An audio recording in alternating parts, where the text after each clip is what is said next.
So, discovering the Dürer code, or the Dürer Cipher, Hidden Secrets in Plain Sight, was a year in planning and required the help of many individuals and institutions, and I would like to thank some of them now.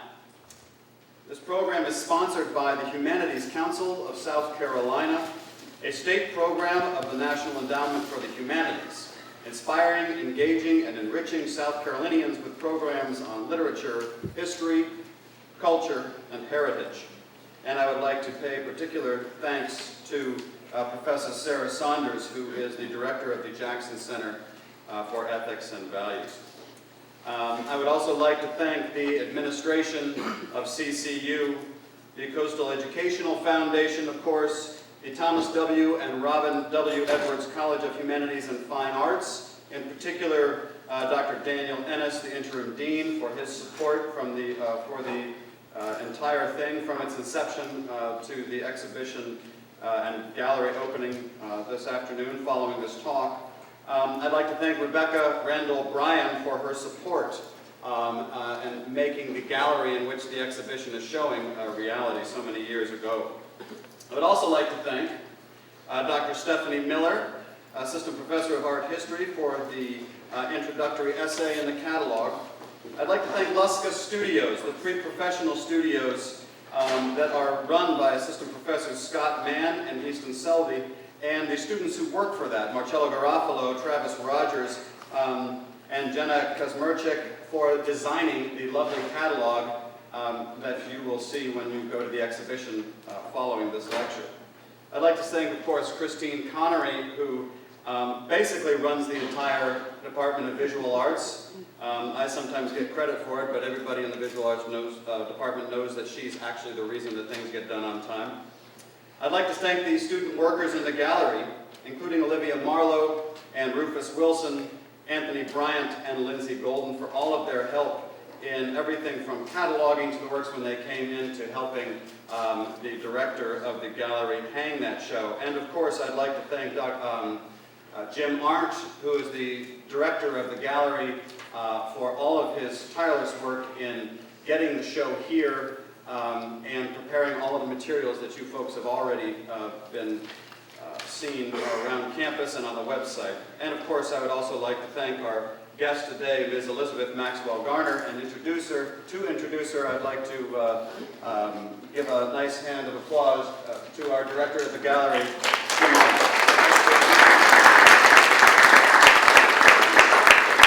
Thank you, Dr. Flatten. I'm sure, as you all know, this has been a tremendously exciting exhibition to have here on campus, and I'd like to thank everyone once again for all the help, all the dedication, all the time that they've dedicated to make sure that we can have and continue to have high-quality cultural and arts exhibitions here on campus.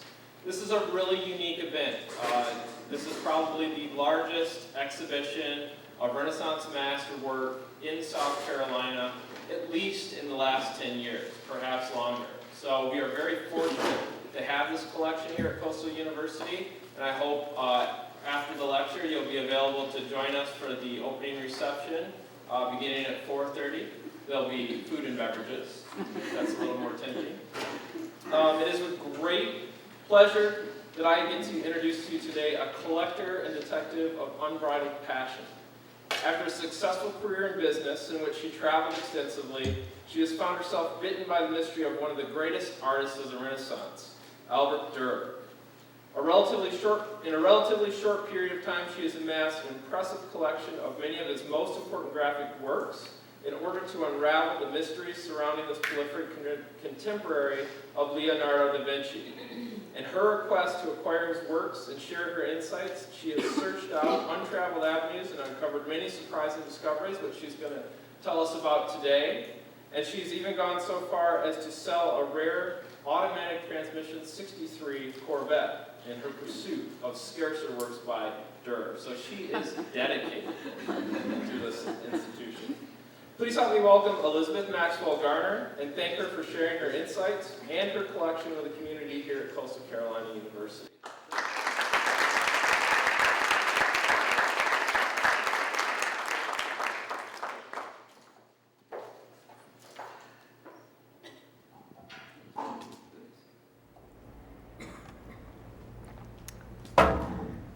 afternoon, ladies and gentlemen.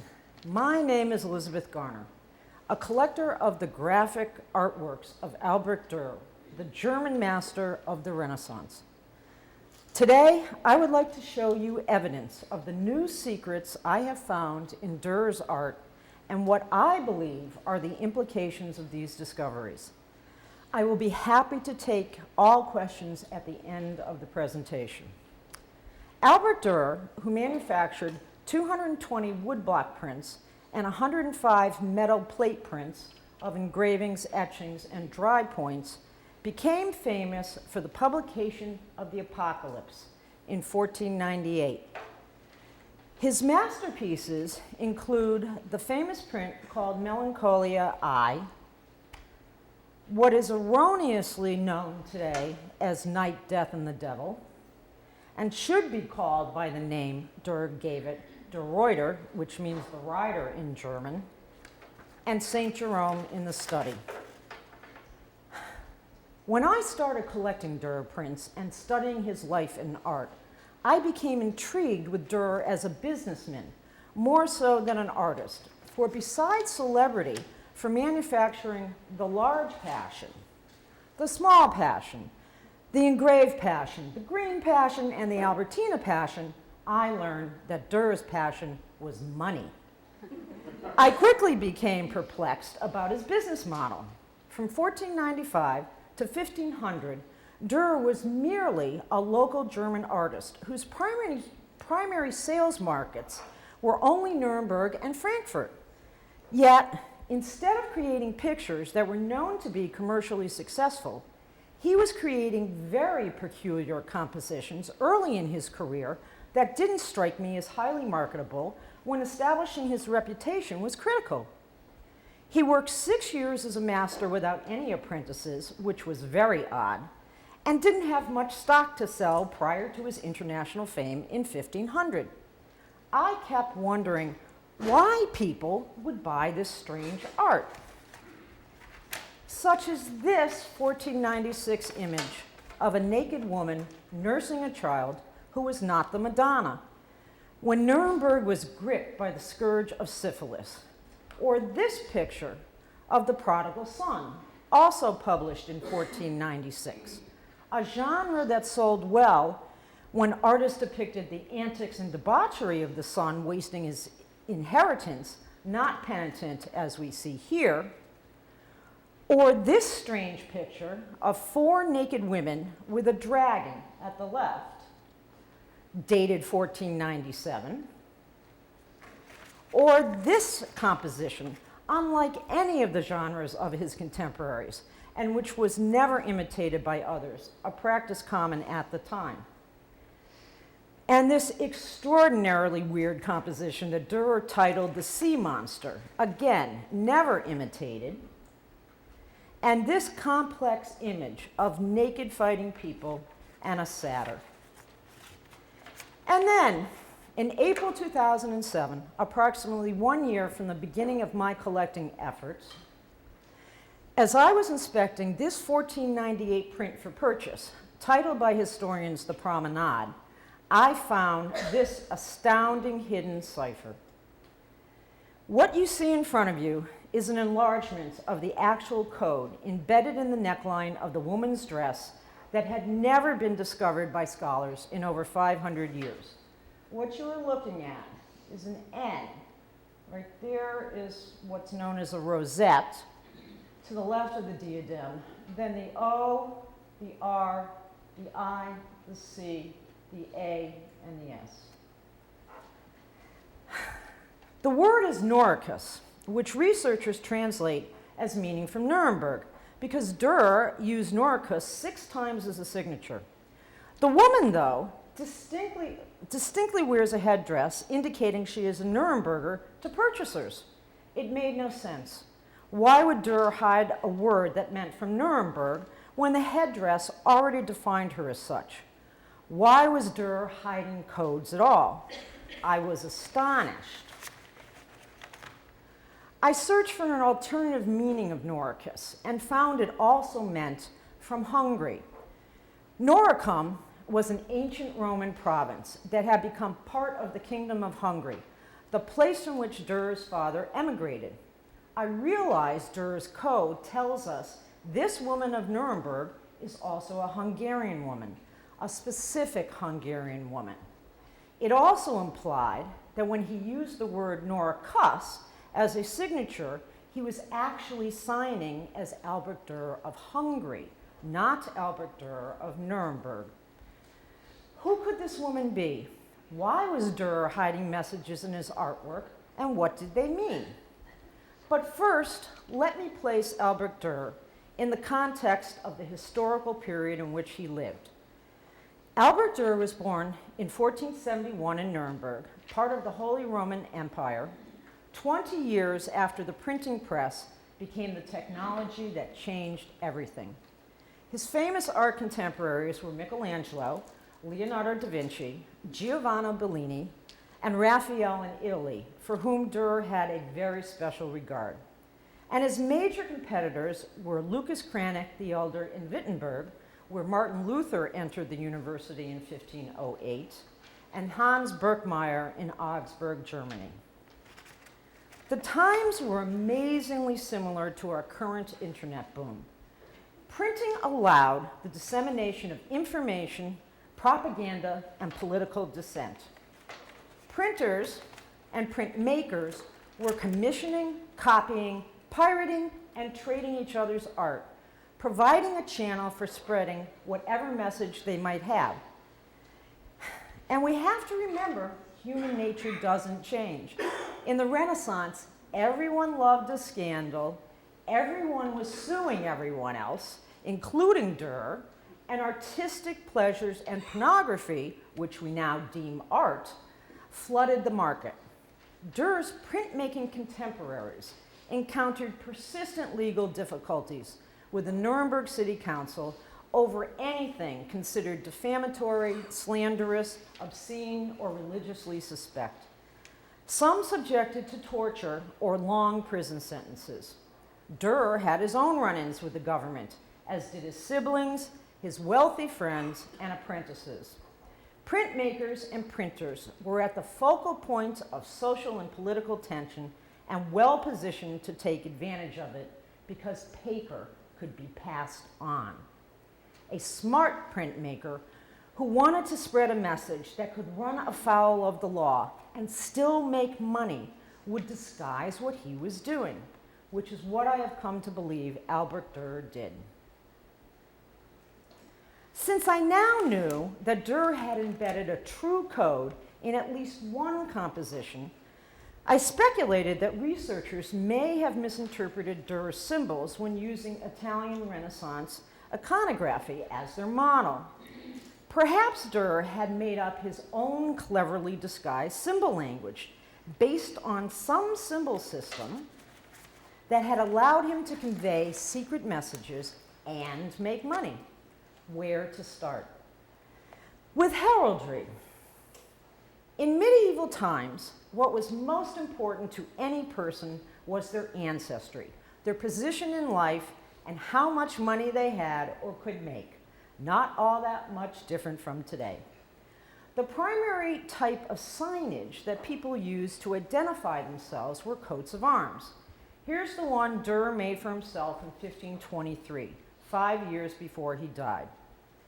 A coat of arms was an official symbol of a family or a state, and it depicted societal distinctions and rights, including the right to bear arms, nobility or non-nobility, a famous ancestor who might have been involved in the Crusades, and often who had married whom.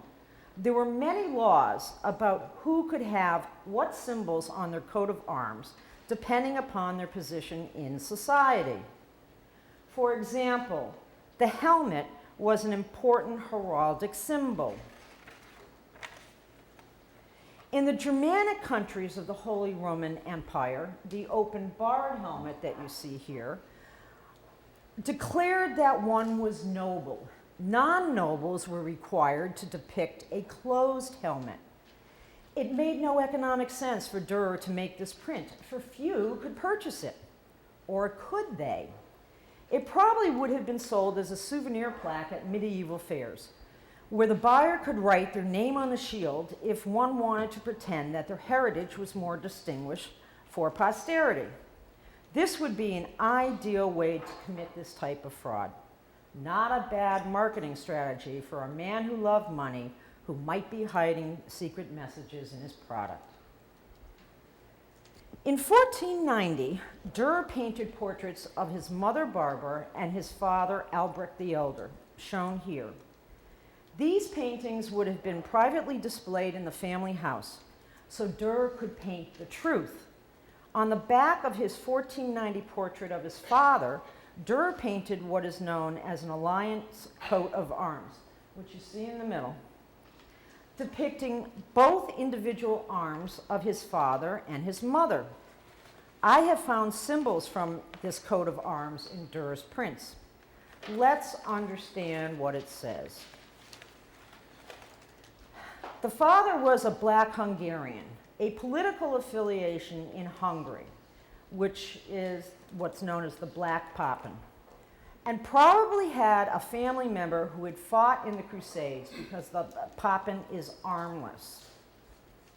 The eagle wings were often a symbol of nobility, so Dürer tells us at least the father probably was descended from Hungarian nobility, something the Dürers would need to hide from the non-noble Nuremberg patricians in power who hated nobility. Since this is an alliance coat of arms, the closed Swiss helmet, which signifies non-nobility, belongs to the wife Barbara. So Barbara is somehow connected to a Swiss non-noble family. The Dürer name is Germanized from Hungarian Atyos, and I apologize, I really don't know how to pronounce that in Hungarian, both of which mean door in their respective languages, hence the open door symbol symbolizing the Dürer family name. Barbara's name is symbolized by the chamois, also called the Steinbock in German. A goat antelope native to Switzerland and the Carpathian mountain region of Hungary and Slovenia, excuse me, which would tend to indicate Barbara was probably of Slovenian, Hungarian, or Swiss lineage. Originally, Barbara's maiden name was thought to be Haller, which was changed to Holper by a scholar in 1863 using dubious evidence and who had no knowledge of this painting. No proof exists that this chamois symbol is actually the Holper arms, as historians would have us believe, nor is it the Haller arms. We find this chamois in Dürer's prints. Notice also that Dürer has included a large dragon in the upper left of this painting. It's very hard to see because this painting has been damaged. We know it's a dragon because it doesn't have horns, and because a dragon is a symbol of the Hungarian Order of the Dragon, the most important noble political association in Hungary. The order was founded by King Sigismund of Hungary, later the Holy Roman Emperor, in 1408. The Order of the Dragon was similar to the French Knights Templar of the previous century and quickly became as famous as the Templars 100 years later. One of the most famous members was Vlad Tepes, known as Dracula, which means little dragon and comes from the Order of the Dragon. Vlad's father had to travel to Nuremberg to be invested in the Order of the Dragon in 1437. So we know that the Nurembergers were thoroughly familiar with this knighthood. It's possible Dürer included a dragon to indicate his father was connected with this noble knighthood. We see a dragon in many of Dürer's compositions, and I believe he uses it as a symbol that indicates Dürer familial connections. Another type of symbol that was very important in Nuremberg were merchant marks, examples of which you see before you. I found merchant marks in Dürer's prints and paintings, including the mystical sign of 4 merchant mark. Think of these symbols as company logos.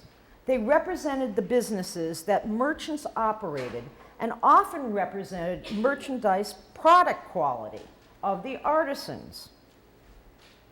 Dürer's portrait of the Nuremberg patrician wife Elsbeth Dürer has Latinized merchant marks in her headdress. Let's now look at what I call signifiers. Once I found the code in the promenade, merchant marks, and heraldic symbols from the Dürer arms in the art, I became suspicious of the generally accepted interpretations of Dürer's composition. I retraced the historical research about Dürer and found many errors and blatant assumptions in scholarship that were unsupported and had been perpetuated for centuries. So I began looking for misidentifications of symbols. Dürer was famous for his botanical accuracy. The first misidentified signifier I found was this thistle that is repeated in Dürer's 1493 self-portrait, which you see in the upper middle. This other portrait, lower middle, and found in these two engravings. This plant was misidentified as sea holly, Eryngium maritimum, an aphrodisiac. Thus, art historians have interpreted the two paintings to be about love. What I found was the thistle depicted on the right was an exact match to all four thistles in Dürer's art. This plant is native only to Hungary and the Balkans, which in Dürer's time included Hungary, Slovenia, Bohemia, Moravia, and Romania. Dürer's father was born in Bihar in the Kingdom of Hungary, known in Germany then as Grossvardin, and now named Oradea in Romania.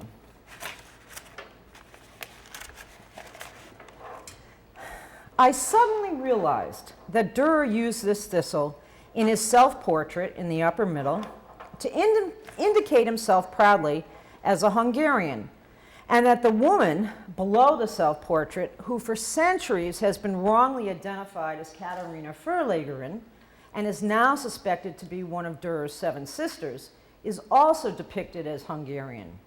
Consistency would mean the woman in the print to the right is signified a Hungarian, as is the woman in the print on the left, standing on the ball holding the thistle. I now had a hidden code word Noricus of Hungary, Hungarian heraldic nobility symbols, and a Hungarian thistle symbol. I hypothesize that Dürer was not using an Italian Renaissance iconographical system, but one of his own making, a cipher using Hungarian symbolism that few in Germany or Italy would recognize. And because of the repetitions of these symbols in compositions, I also hypothesize that there could be an interrelationship among some of Dürer's prints, a concept never before considered. Which brings us to the repeated ball signifier. There is a ball symbol in 6 of Dürer's prints. The first time Dürer uses the ball symbol is in this print of 1495 on the left, the same print that also has the Hungarian thistle. That was intriguing. The next ball is in the 1497 print in the middle, where the ball has ribs, indicative of a type of medieval Hungarian pottery. Then in the 1498 print on the right. We next see the ball in the 1500 print on the left, for which no scholar has given a reasonable interpretation. Then again in the 1502 print on the right, created the year Dürer's father died. And finally, in the 1514 print in the middle, the famous Melancholia I, published the year Dürer's mother died. The Italian Renaissance iconographical system associates the symbol of a ball with the goddess of fate, fortune, or retribution called Nemesis. And because we have a record that Dürer titled a print Nemesin, believed to be this print, these two prints have been called the Small Fortune and the large fortune, respectively, based on the size of the paper on which they are printed. But that would mean the other three prints should also signify something about fate or retribution, and no Dürer scholar ever postulated that premise for these prints.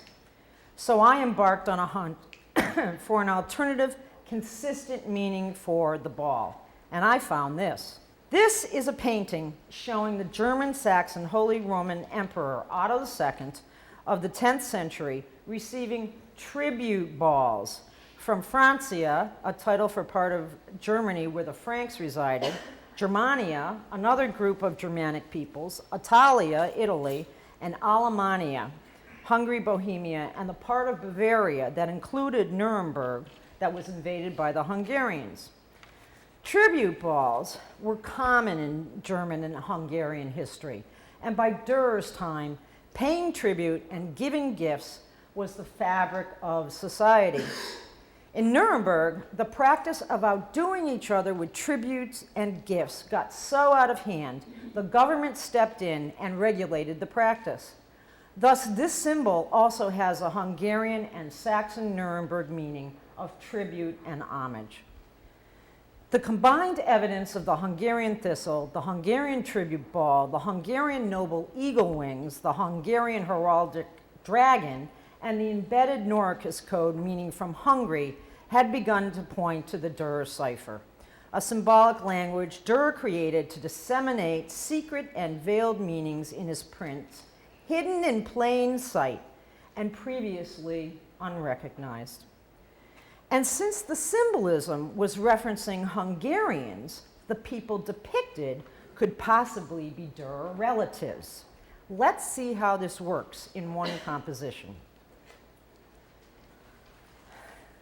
Believed to have been published in 1498, there is no scholastic consensus about the meaning of this print.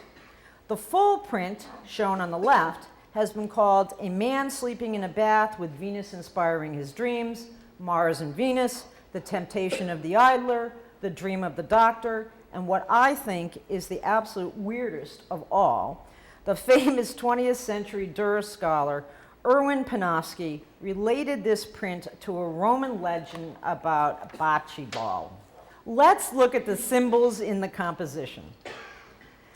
The stove on the left, right there, is a Hungarian stove, as is the wooden chest behind the woman. We have the Hungarian connection. Look closely at the enlargement of the grate beneath the man's feet in the middle of the collage, right there. It is the symbol of St. Lawrence. He was martyred on a grate, signifying this man's name is Lawrence. The naked woman, and I believe Dürer used nudity for marketing purposes only, wears a ring on her left-hand pinky, lower left of the collage, a symbol of St. Catherine, signifying her name is Catherine. The little boy, middle bottom of the collage, has eagle wings reminiscent of the Dürer coat of arms and plays with stilts, a symbol associated with St. Nicholas, signifying his name is Nicholas. The boy plays next to the Hungarian tribute ball, indicating that Dürer was giving tribute to these people. In the upper portion of the collage, there is a dragon. It doesn't have horns, putting the end of a bellows into the man's ear, the same type of dragon we find in the father's coat of arms. Who were Lawrence, Catherine, and Nicholas? Dürer's relatives. I believe this composition is a tribute to a branch of the Dürer family that remained in Hungary after Dürer's father emigrated to Nuremberg. Ladislaus Dürer, Ladislaus is the Hungarian for Lawrence, Dürer's uncle, was a saddler who used bellows in his work. The dragon holds a bellows. His wife's name was Catherine, and Nicholas was their son, apprentice as a goldsmith to Dürer's father. Nicholas grew up with Dürer in his father's household and was his favorite cousin. It is possible that Dürer made this tribute picture indicating that Uncle Larry had died. This type of interpretation does not call for elaborate suppositions based on ancient Greek or Roman myths. But who would knowingly buy a print of a Dürer relative? No one. So if he wanted to make money selling it, he'd have to cleverly disguise his meaning using his own cipher that few would recognize, which is what he appeared to have done. Which means this picture at the lower left, which has the Hungarian thistle, and the picture in the upper left, which has the Hungarian symbol of reins and a bridle.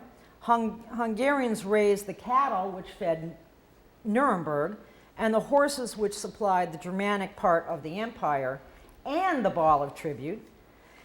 And the print shown in the lower middle with the ball of tribute, and the print on the right, which has a Hungarian agar dog, a dog allowed to be owned by Hungarian nobles or non-nobles, should be tribute pictures to Hungarian Dürer family members. The next clues were the names Dürer gave to his compositions. Most of the titles by which these prints are known were imposed by scholars who in some cases blatantly ignored Dürer's title. The names have been changed often through the centuries. I believe the original names Dürer gave to his prints are critical to the respective true meaning, and we must interpret the meaning of the prints according to the names Dürer gave them. We know the titles of only 13 of Dürer's prints from the diary he kept of his Netherlands journey in 1519. Let's look at one very strange composition that Dürer named. This image through the centuries has been called the abduction of Simi by Glaucus, Glaucus and Scylla, Nessus and Deianira, the rape of Theolinda, and the rescue of Perimelee by the river god Echolus, among others, totally disregarding Dürer's name for it. Dürer titled this print the Meerwunder, German for the sea monster, and therefore it has to be construed as referencing a sea monster of some kind, or about someone or something associated with a sea monster. In Dürer's time, the sea monster was the dolphin. And even though a dolphin is smooth-skinned, it was depicted with scales, as you see on the right. What if Dürer's business model aimed to make money by being a scandalmonger, publishing what in essence was the equivalent of the front page of the National Enquirer? What if this print was actually a graphic depiction of a scandal about a famous, powerful person associated with a dolphin, which is why he called it the sea monster? He'd have to be very careful and very clever to disguise the fact, and if he didn't, he'd face imprisonment or torture. People always buy images of the scandals about the rich and famous. It's a business model that makes sense, and it would explain why other printers didn't copy this image. There was one European international figure whose personal emblem and coat of arms had a dolphin insignia. That person was the heir to the French throne, called the Dauphin of France. Dauphin being the French word for dolphin. I believe the sea monster composition represents the well-known scandal and humiliation imposed on Maximilian by Charles VIII, the Dauphin, between 1491 and 1496. Maximilian was cuckolded twice by Charles VIII. The first time, when Charles VIII repudiated his marriage to Maximilian's daughter, Margaret, and the second time, when Charles stole and married Maximilian's fiancée, Anne of Brittany.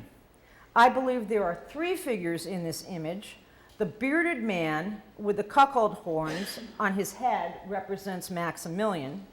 The sea monster, and he cleverly cuts it off here.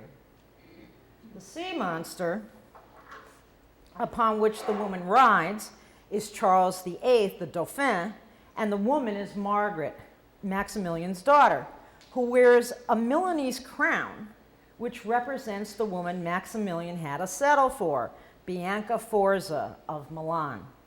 What better way to make money? Because scandal sells.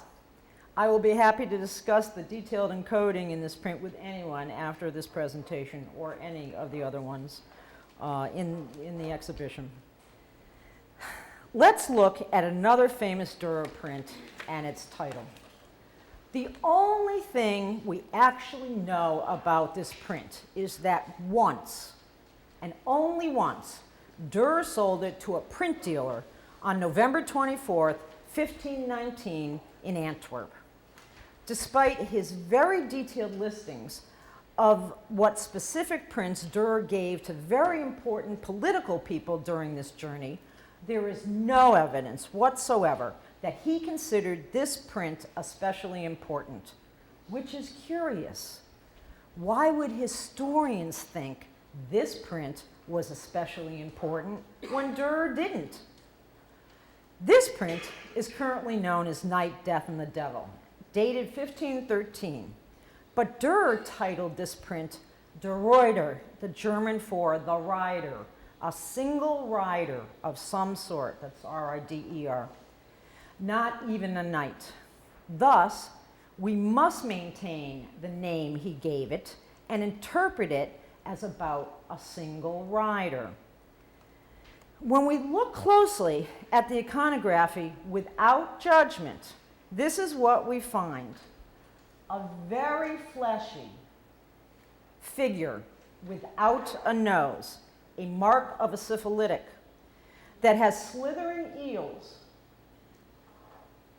crawling through its crown, holding up an hourglass, clearly depicting the numeral 5. And unfortunately, you can't see it on the slide, but that it does. The other figure is a grotesque porcine pig figure holding on to a weapon of war.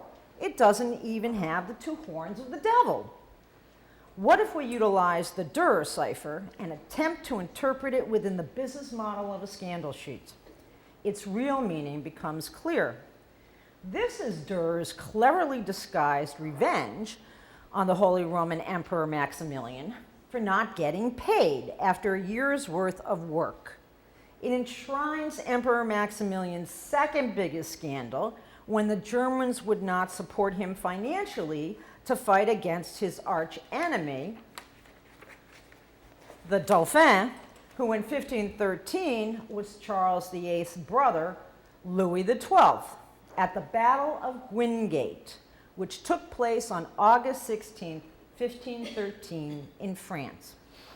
Maximilian had to sell himself off as a mercenary to Henry VIII for 100 guilders a day in order to go to war. Thus, Maximilian was humiliated by the Germans and became a sole rider. I believe the figure with the hourglass, which actually signifies the 12th hour of the day, is coding for Louis XII, since he wears a crown with eels, another emblematic symbol for the Dauphin. The rider is Maximilian, and the porcine figure is Henry VIII. And it turns out Henry VIII's favorite food was pig meat. Another composition with a problematic title is the print Dürer called Nemesis. Dürer's title is not the Greek-Latin name Nemesis, nor does the word translate as nemesis. This name is Germanized Greek from the Greek word nemein, to allot, to manage, to distribute. The IN at the end of the word is how the German language makes the word feminine. The translation of the word nemesin to nemesis was a scholastic error. The correct translation is that of a female manager. And we have yet another Hungarian signifier, the symbols of the bridle and reins. Hungarians, known as cattle and horse breeders, supplied the horses and beef to Nuremberg. Dürer's Hungarian ancestors were horse and cattle breeders. Thus, what we really have is a naked woman for marketing purposes, in profile, with the enormous eagle wings of the Dürer coat of arms that you see on the left, who distributes or manages horses, bridle and reins, the Hungarian symbol, which you see in the middle, and is associated with ornate covered goblets, goldsmiths, the occupation of Dürer's father and grandfather, which you see on the right, standing atop the Hungarian ball tribute symbol, lower left, with an elaborate landscape underneath. The most important symbols in this composition were unseen for over 500 years until I found them, which you see on the enlargement on the right. Right there. And those symbols are the two rings on this woman's index finger and thumb. These are wedding rings. Medieval widows wore thumb rings, the wedding ring of their deceased husband. While Christians wore wedding rings on almost any finger, customarily their women wore the wedding ring on the third finger of the right hand. As Europeans still do today, Americans have changed this to the left hand. Only one group consistently required the women to wear her wedding band on her index finger, and still do today, and that group was the Jews. Nemesis shows us a Jewish widowed horse manager from Hungary, associated with a gold or silversmith, a common occupation of medieval Jews, probably noble, to whom Dürer is paying tribute. This print is thought to have been published in 1502, the same year Dürer's father died. Because of the hidden code I found in Melancholia, which I will shortly show you, I believe this composition is a coded message paying tribute to Dürer's Hungarian grandmother, Elizabeth. And I believe Dürer tells us with this image that his family is descended from Hungarian noble Jews. This interpretation is a massive, massive paradigm shift.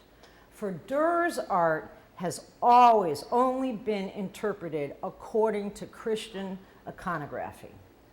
What I found was there were many symbols that Dürer used that had dual Christian and Jewish meanings.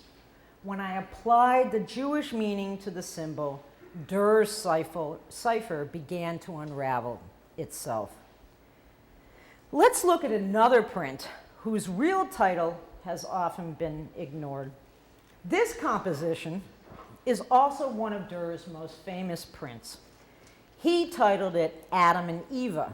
However, scholars have imposed a Christian interpretation upon it, calling it the fall of man. A Christian iconographical system has not satisfactorily explained all the symbolism. But what if we apply the Dürer cipher and interpret some symbols from a Jewish perspective? We find this becomes another scandal sheet, a heavily encoded autobiographical composition where Albrecht Dürer and his sister humiliate their former lovers. What you see on the left is one of the two surviving examples of what are called trial impressions of the Adam and Eva print, where the artist prints a proof off the plate to ensure that the engraving at that stage of completion prints accurately. We can possibly infer from this trial impression that the most important symbols of this composition are the snake and the parrot and the elk, for that was what was completed first. So let's look at the snake. Notice the snake with nail heads in the middle of the print is the same heraldic snake we find here. On the left, you see the marriage coat of arms of Hieronymus Hochschuer when he married the daughter of Dr. Hieronymus Münzer in Nuremberg in 1498.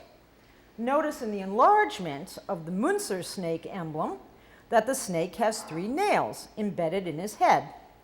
Now look at how Dürer depicted the snake in his 1507 painting of Adam and Eve. You can see at the lower right that the protrusion on the snake's head is completely different from the nails in the snake's head in the Adam and Eve print. The Adam and Eve snake is the heraldic emblem of Munzer, with an extra nail. Also notice that Dürer depicts the snake eating the apple, not Adam or Eve, as the storyline requires, which infers that Dürer tells us this snake is the epitome of evil. Notice also that the snake's tail is nailed down, as we see in the enlargement lower right. Dürer has used this symbolism before in the prodigal son, as you see in the enlargement comparison in the upper right. Thus, it appears that Dürer is giving us a message about this snake, and the snake in these two different prints represent the same person. Munzer's scandal was the birth of an illegitimate daughter named Margaret. I believe the extra nail head in Dürer's snake represents an extra Munzer, this illegitimate child. Eva is apparently her mother. Now look at the parrot that is associated with Adam. This parrot has been considered a symbol for the Virgin Mary, which really doesn't make much sense if Dürer is depicting the Garden of Eden. Since the snake was the heraldic emblem of Munzer, then the parrot probably was also. So I searched for a heraldic parrot emblem of a person associated with Dürer and found this. In the lower right, you see the parrot coat of arms of the patrician Baumgartner family. Dürer was intimately connected with the Baumgartners in his lifetime, having painted the Baumgartner altar and depicting his very close friend and probable lover, Stephen Baumgartner, in his woodcut known as the Men's Bath as early as 1496, which you see on the left. I believe that the parrot, which is eating grapes, a symbol of wrath from the Hebrew Bible, represents Stephen Baumgartner and his association with Dürer in this composition. So far, we have Dürer as Adam, depicting Stephen Baumgartner eating grapes of wrath, and Eva, associated with Hieronymus Munzer, depicted as the epitome of evil. What else is hidden in plain sight? Look at the inscription in the tablet under the parrot, which you see on the left. In the third line of the inscription on the left, we have the masculine form of the word Noricus, of hungry, the same word I found hidden in the neckline of the woman in the promenade, you see on the right. The word that means from hungry. What is on this tablet is a declaration by Dürer. He declares in Latin that he made this print, which is very odd. For on the same tablet is also his monogram, which you see in the lower left of the inscription, which is how he always identifies his designs.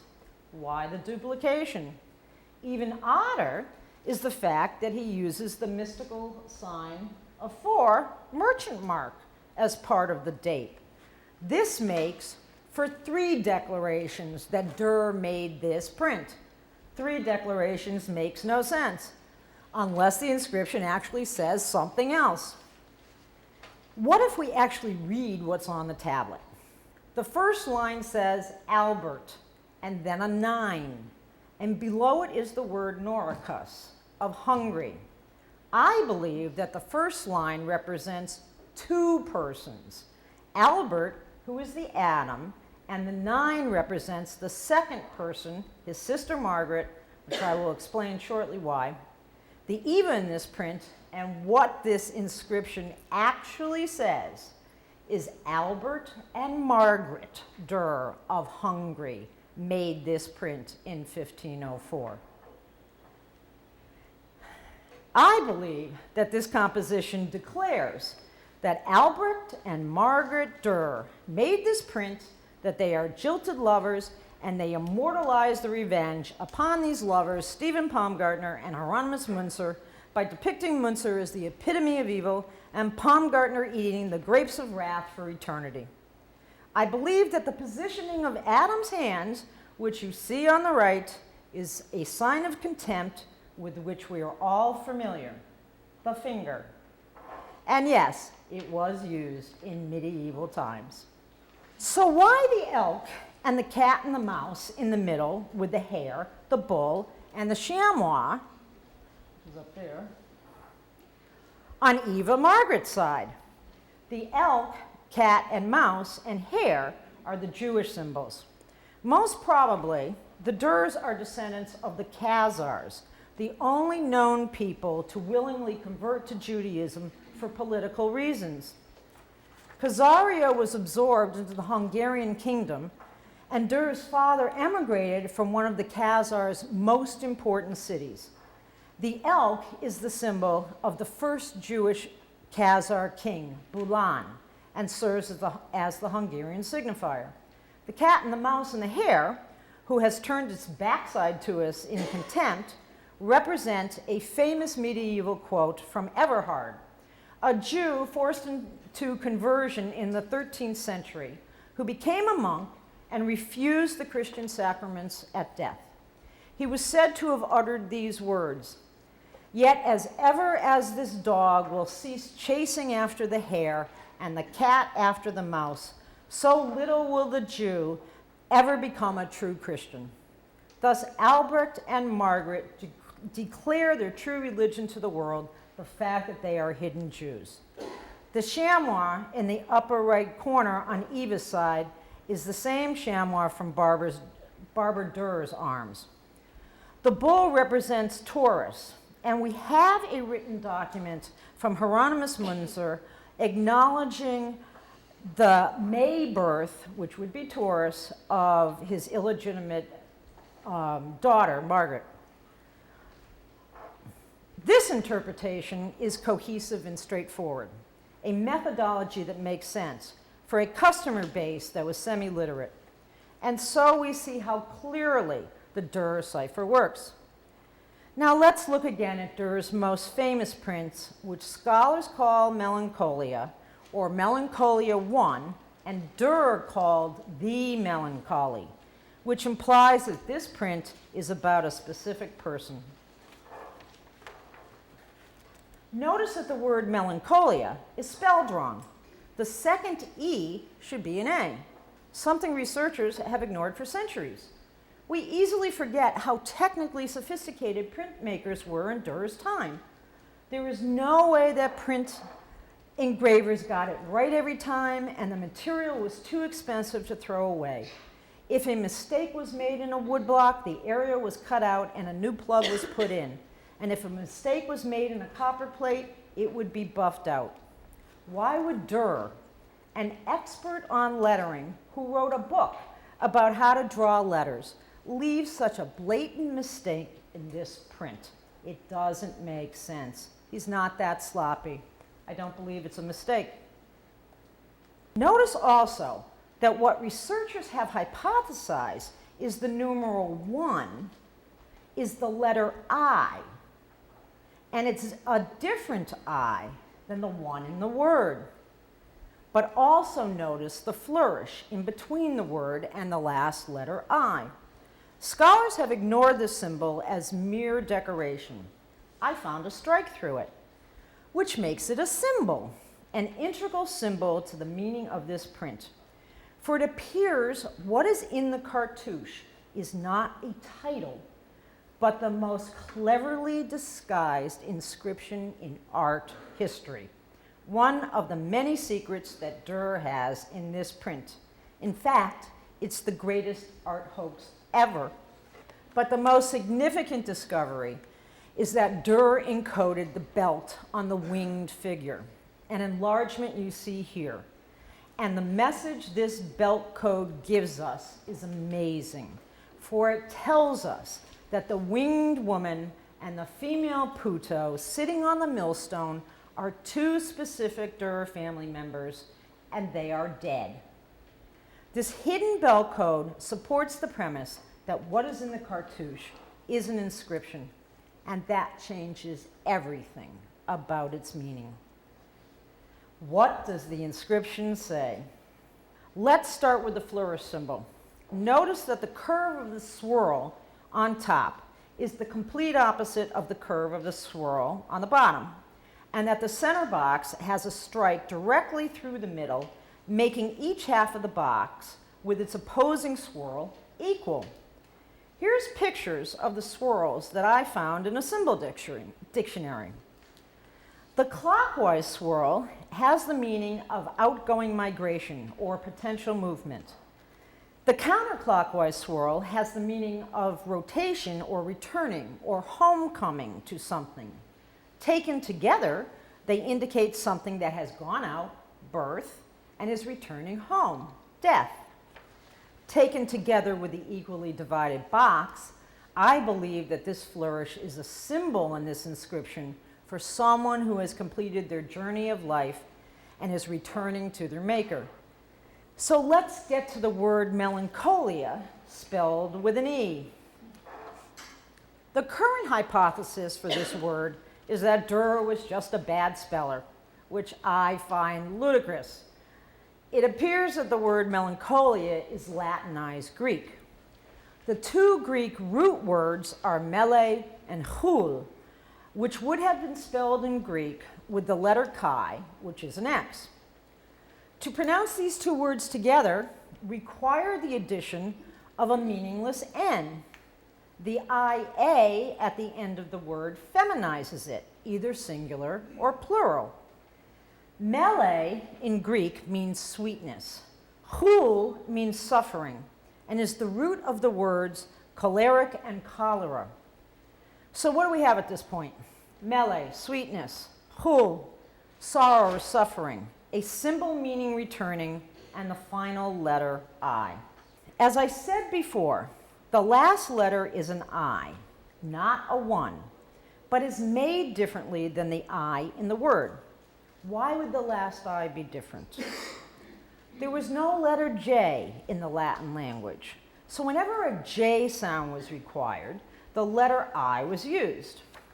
On the left, you see a picture of an actual coin struck under the reign of Julius Caesar, whose name in Latin is spelled I, U, which was the V, L-I-U-S. On the left, you can distinctly see that the letter I, used for the J in Julius, is similar to the I after the flourish, and that the I in the word melancholia is similar to the second I in the name Julius, a real I. So what does the last I, that's a J, stand for in this inscription? The Latin letters with which we are all familiar. The Latin letters on the cross of Jesus, an abbreviation, INRI, Jesus of Nazareth, King of the Jews, where the I stands for J. So this IJ could stand for Jesus. But there is another Lord to which this can refer, and that is Yahweh. The name for Yahweh is known as the Tetragrammaton. Regardless of whether the Tetragrammaton was spelled in Latin or German, as you see here, it would have also been represented as an IJ.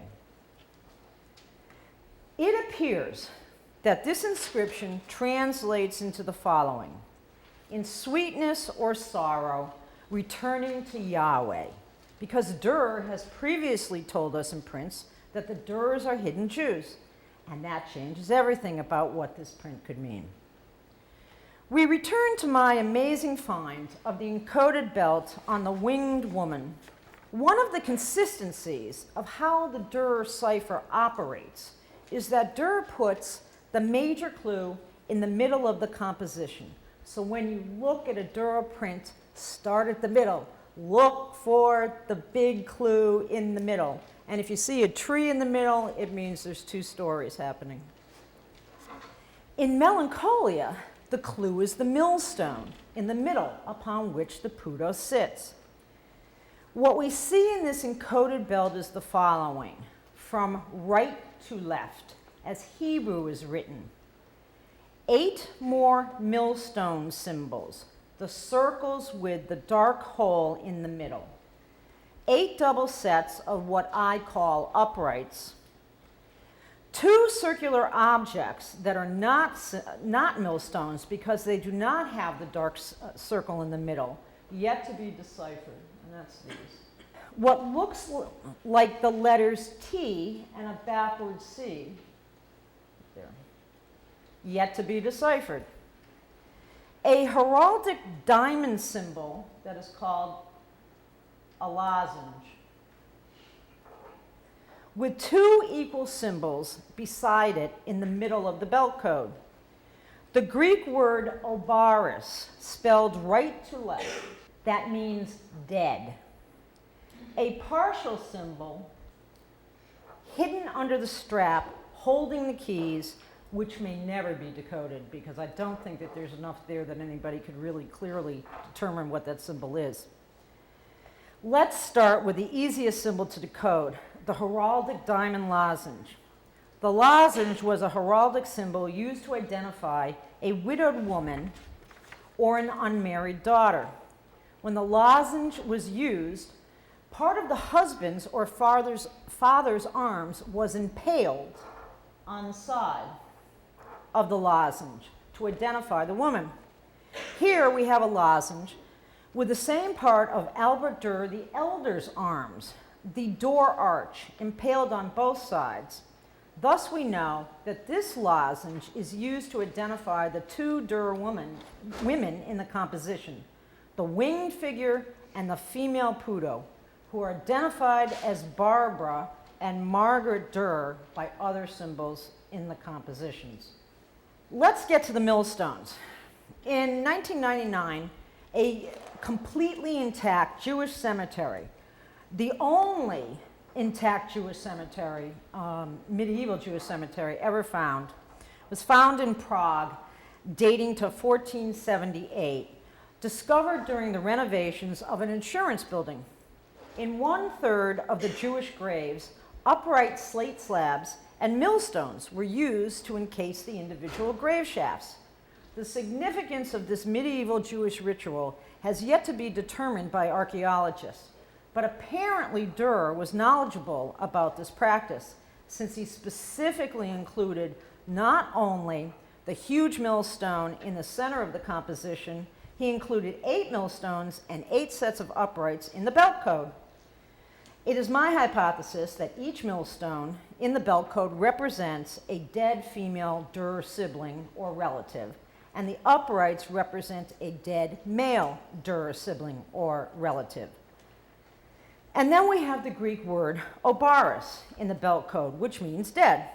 Why does Dürer have to specifically tell us that someone is dead? So that he clearly identifies that this composition is not allegorical or figurative, as the inscription in the cartouche might suggest. As a Jew, Dürer had a religious obligation to provide a proper Jewish burial for his dead family members, something he could not do in reality. So he provides a Jewish burial symbolically with this masterpiece. Let's get to Margaret Dürer. There are many instances of the number 9 in Dürer's prints, some overt and some embedded. What you see on the left is the magic square from the first state of Melancholia, showing that Dürer originally had made the 9 backwards. The picture in the middle shows the correction to a forward 9 of the second state. I believe that the 9 in the Adam and Eve print, as seen on the right, is related to the 9 in Melancholia, because there are many backwards symbols in Dürer's prints. Backwards monograms, backwards feet, backwards positions. And I believe that anything backwards refers to the same person, Margaret Dürer, his sister, who was depicted as the female Pudo in Melancholia. And so, the rebus thus tells us the following, and starts right here. And these two symbols had been totally misidentified. And how this rebus reads: there are sweet, the perfume burner, secrets, the courier tube, in this composition. I, Albrecht Dürer, the rainbow, as his coat of arms, and paying tribute, the tribute ball, to my Jewish, the ladder and the compass, these are Jewish symbols, To my Jewish-Hungarian noble family, as represented by the Agar dog, my father was a goldsmith, the brazier, who had 18 children, the polyhedron. 5 of my siblings died in infancy, the dark side of the polyhedron. 5 in childhood, the medium phase. 5 in adulthood, the light phase of the polyhedron. 3 of us, Albrecht, Endres, and Hans III, are still living, the white triangle phase on the polyhedron. The names of the dead are signified in the magic square, as is my first bastard son, the visible 6 under the 5 in the magic square, which is there. And that the magic square reads from right to left again, as in Hebrew. The seated woman is my mother, the eagle wings of the Dürer coats of arms, known as Barbara because she's sitting in front of a tower, and that was the saint symbol of Barbara. A widow, the heraldic lozenge in the belt code, who was dead, the belt code word Abaris, and the closed book in her lap. She died on May 16th, 1514, 2 hours before nightfall, the hourglass. And this hourglass does actually represent exactly that time. The child, the Pudo, is my sister Margaret, the eagle wings of the Dürer coat of arms, and the original backwards 9 in the magic square. An unmarried woman, the heraldic lozenge in the belt code, who was also dead, belt code word Abaris. She died soon after my mother. They shall be judged by Yahweh because of the scales. That's another Jewish symbol. The bells have been rung for both of them, the bell above the magic square. My mother cut wood blocks. These are very specialized wood block making tools. My sister engraved.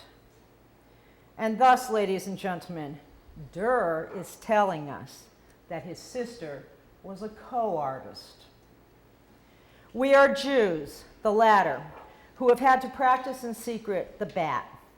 As a Jew, it is my obligation to provide a proper Jewish burial for my family. We use millstones, the big millstone and the millstones in the belt code, and upright slabs in the graves. There are 9 millstones for each of the dead males in my family, 9 millstones in the belt code, and there are 8 sets of uprights for the dead females in my family. I am obligated to provide the following inscription for all my dead: in sweetness and in sorrow, returning to the Lord Yahweh. Finally, there is a crowned figure. There's 2 eyes right there. There is a crowned figure with eyes and a shoulder hidden in the wide part of the fold of the woman's dress, below the straight edge of the compass in the woman's hand, that no scholar has noticed before, which stares out at the viewer. I think this figure represents Dürer, and he put this figure in the composition as a dare. Would anyone ever figure this out? We will nearly close this journey through some of Dürer's secrets with the apocalypse that made Dürer famous. The apocalypse, the portrayal of the book of Revelations in the New Testament in art, was commonly depicted by artists through the centuries in many media, including tapestries, usually in a very lengthy format of anywhere from 64 to 115 pictures. But the defining moment of the story of Revelations is the Last Judgment, as seen here. And then along came Dürer in 1498, publishing a 15-page image book known as a block book that had no Last Judgment scene and was issued in Latin and German. This was the first time an artist had published his own block book and the first time an artist had published in his native language. The Latin text edition, with the unsexy title of Apocalypse with Figures, was intended for the church organizations and the schools. The German text edition, intended for all who could read German, which meant Germany and the Kingdom of Hungary, was titled The Secrets of St. John the Evangelist, a much more savvy marketing approach, because everyone loves a secret. Dürer republished this book in Latin only in 1511 with a new title page, which is what you will see in the exhibition, that title page. But what has been ignored was the 1498 marketing. Secrets. Dürer marketed secrets in the version for the common people. No, the secrets are not in the text. The secrets were in the pictures. Here are a few.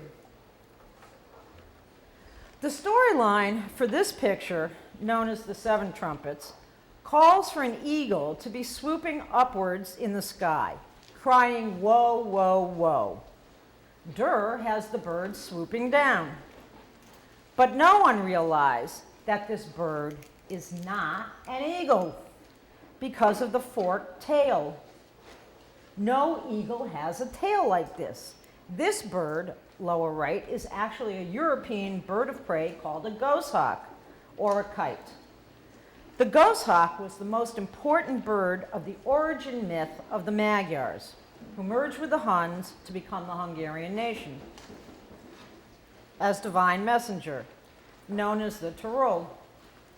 The Hungarian Tyrol became a symbol of power, strength, and nobility, and it is still used today on the coat of arms of the Hungarian Army and the Office of the National Security. What is a Hungarian Tyrol doing in the apocalypse? Also in this image, upper right, we find either a 1-5 or an IS or a JS or a J5 strangely placed in the hair of the figure of God. What message is Dürer giving us? And this angel, in the print called The Four Angels Staying the Winds, is a female. Notice her eyelash and long hair, and behind her back are strange faces. And these three seven-headed beasts, which are depicted differently in the three prints you see here, called the Apocalyptic Woman, the Beast with Two Horns, and the Whore of Babylon, are not just made up of any fantasy animal parts. They are meticulously comprised of animal parts specifically prohibited to be eaten by the Hebrew Bible. In other words, these seven-headed beasts are made up of non-kosher parts, a significant Jewish statement. And this army in the Whore of Babylon has a code in it of 626, which has nothing to do with the 666 or the 613 sign of the beast of the apocalypse story, but probably refers to the 6 tribes of Judah, the 6 tribes of Israel, and the 2 tribes of Kenites that settled in the promised land. And this print has a very strange, disconnected goat head that appears to be wearing a Jewish prayer device on its head known as tefillin. There are more Jewish symbols in other apocalypse prints, and we have to wonder why Dürer was using so many of them. It appears that the secrets Dürer shares with us in the apocalypse is his political revenge upon members of the Nuremberg government for one historic vote they cast in 1496, and that Dürer's apocalypse was commissioned as propaganda in support of that vote. In 1496, Emperor Maximilian, who held legal title to the Jews of Europe and had served as their protector, agreed to the urgings of the patricians of Nuremberg to expel the Jews and voted to do so. In 1496, Dürer was in the process of creating pictures for his large passion when he suddenly switched to the manufacturing of the apocalypse woodblocks. Maximilian, though, would not sign the writ of expulsion until 1498, for the Jews filled Maximilian's tax coffers. The publication of the apocalypse seems to coincide with Maximilian's act of signing the writ of expulsion on July 21st, 1498. It appears that one of the reasons Dürer's apocalypse does not have a last judgment scene is that the apocalypse had to be rushed to print once the emperor had signed the writ, and to make the story the Jewish story of Exodus instead of a Christian-themed story. And I believe the numerous Jewish symbols in the apocalypse exist there because Dürer is giving us messages about the shameful act of greed on the part of the government ruled by the Nuremberg patricians. Therefore, Dürer, as a hidden Jew, would have created the weapon of mass destruction against his own people, and that having to publish the apocalypse became the motivation for most of Dürer's deceptions in his prints. I have found at least 60 prints are encoded in some way. And finally, I present to you the most astonishing discovery of encoding to date. This 1498 print has been erroneously called Hercules at the Crossroads, despite the fact that there are no symbols in this print that could be remotely connected to anything about the Hercules myth. It was formerly known as the Great Satyr. A satyr is a goat man, half goat. Is there a Jewish goat? Yes, it is known as the Azazel, the scapegoat. On Yom Kippur, the Jewish Day of Atonement, the sins of the Jews were transferred onto the Azazel goat, which was then pushed off a cliff as a sacrifice. This print is autobiographical. It tells us that, that Dürer felt he was sacrificed. The satyr represents Dürer. The woman in the satyr's arms represents his wife Agnes. The woman in the center represents Dürer's mother Barbara.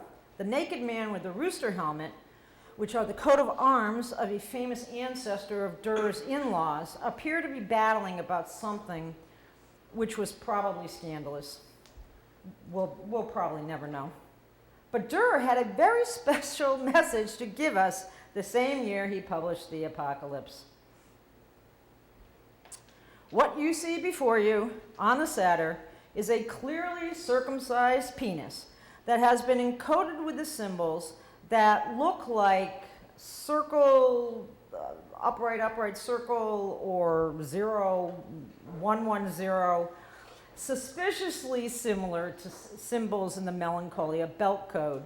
We know this penis is circumcised by comparing it to other drawings that Dürer made of uncircumcised males, which you see here.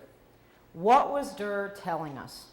It remains to figure out this code, but clearly, Dürer was making a statement that he was Jewish and was sacrificed like the Azazel goat. So what do I think the code embedded in the neckline of this dress, which identifies her as a Hungarian woman, really means? I think it enshrines one of the most famous scandals of Nuremberg, when the mother of Dürer's supposed best friend, but actual enemy, Willibald Perkamer, scandalized Nuremberg. Her name was Barbara Luffelholz. What happened? Perkamer's father, Johannes, was betrothed to Barbara Luffelholz and then went off to Italy to study law.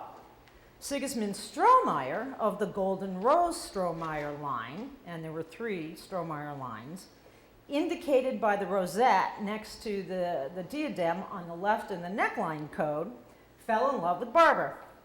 Since he was a better catch, because his status was higher than Perkamer's, Barbara married Sigismund. Everyone thought that Johannes would cooperate to avoid the scandal, but Johannes would do no such thing.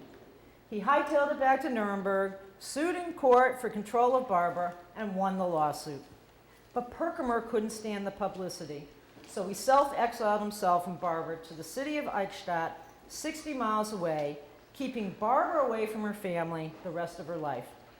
Barbara died in Eichstätt, giving birth to Willibald, her 7th child. And it was because of this scandal that the Perkamer house at the city market square was available for rent, which is exactly what Dürer's father did, since it was a great place for a goldsmith to operate a business. It was in the Perkamer house that Albrecht Dürer was born on May 21st, 1471. Dürer had taken revenge on his enemy by enshrining the Perkamer family's biggest scandal. What better way to sell prints than to sell the shameful secrets of the rich and powerful? And that answers the question that always perplexed me. Who would buy these prints? The answer is everyone. Thank you very much for coming. I'll be happy to take any questions now, and happy to go back to any slide.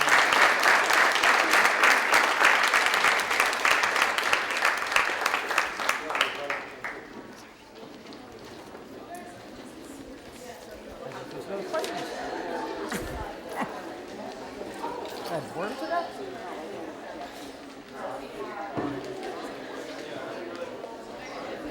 Oh, well, we forgot this, didn't we?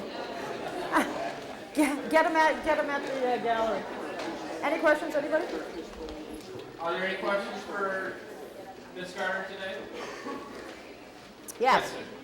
One might suppose that her findings might be compared. Wait a minute, I can't, can you speak up a little? One might suppose that your findings might All right, open-ended. Okay. All right, thank you, Scott. Oh, what kind of feedback have you got from us? I've had the opportunity of meeting Germany's Dürer scholar and presenting my findings, and that particular person blanched in terror and horror, and would no longer have contact with me on anything. There is another German scholar who has been finding Jewish symbols in Dürer's drawings. We had been in touch when we were first put in touch. He basically threatened me that I better be really careful about what I said about Germany's most famous icon, but we've since become very great friends. What I find, I have to be kind to art historians to a certain extent. Nobody could ever have found this until 1971. Okay, the key piece of information was the fact that of the recordation in the death registries in Nuremberg of the death of Margaret Dürer, because the major document that scholars had been working with through the centuries was something called the Family Chronicle. And in that particular document, which I totally believe is a fraud, Margaret Dürer died in childbirth and was not assigned a godmother, so she was totally untraceable. But when I found her name, I flew to Nuremberg to get these death registries, and she died at age 38. She was buried at the St. Lorenz Parish Church, and she died sometime between May 16th, when her mother died, and August 24th. So, but by that time, nobody was paying any attention. The myth of Dürer is so monumentally set in concrete. You know, everybody just was following the same path. I decided to go down a different one. So I find younger art historians, and I have to thank Jim dramatically for this opportunity, are much braver than the entrenched art historians. So it's been a very wild ride. Anyone else? Well, I'm going to encourage everyone to join us in the gallery, and Mrs. Garner will be available for questions there. So if you have a few more questions for her, which I'm sure you do, please follow us over to the gallery for our opening reception. We have a wonderful display of food and beverages for you to enjoy. So please join us, and I would encourage you to bring your questions for Ms. Garner and enjoy the wonderful work of Albrecht Dürer as well. Thank you very much. Let's give a big round of applause.